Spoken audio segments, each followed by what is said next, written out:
কেমন আছেন? তো আজকে হচ্ছে আমাদের জামাই ষষ্ঠীর আয়োজন করা হয়েছে। যেহেতু আমাদের ষষ্ঠীর নিয়ম নেই, কিন্তু জামাই ষষ্ঠীর খাওয়া দাওয়া তো আর বাদ দেওয়া যায় না। তাই জামাই অনেকদিন পর এসেছে, সে কাজে ব্যস্ত ছিল, এই কারণে আজকেই আয়োজন করলাম। তো আমরা হচ্ছে খাওয়া দাওয়ার আয়োজন করেছি। এখানে হচ্ছে সাদা ভাত, সাথে কাঁচামরিচ, 5 রকম ভাজা। এটা হচ্ছে কাতলা মাছ ভাজা, আলু ভাজা, পটল ভাজা, কাঁকরোল ভাজা, লেবু, সাথে হচ্ছে ভেন্ডি ভাজি।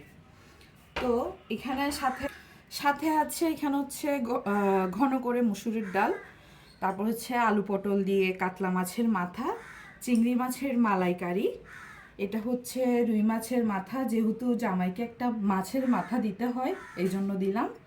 তারপরে হচ্ছে এটা হচ্ছে কোরাল মাছের দো পেঁয়াজা, এটা হচ্ছে বড় হচ্ছে পোয়া মাছ, নদীর পোয়া মাছের তেল ঝাল, আর এটা হচ্ছে পাবদা মাছের সর্ষে ঝাল। তার সাথে আছে আমাদের স্পেশাল চিকেন রোস্ট, এটা হচ্ছে দেশি মুরগির চিকেন রোস্ট গোটা করেছি, আর এটা হচ্ছে লাল লাল খাসির ঝোল। তারপর সাথে ডেজার্টে আছে আমাদের মিষ্টি দই, পায়েস, এটা হচ্ছে চুষির পায়েস, আর এটা হচ্ছে 5 রকমের মিষ্টি, আর সাথে আছে জল।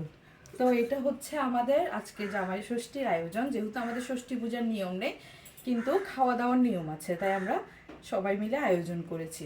ধন্যবাদ।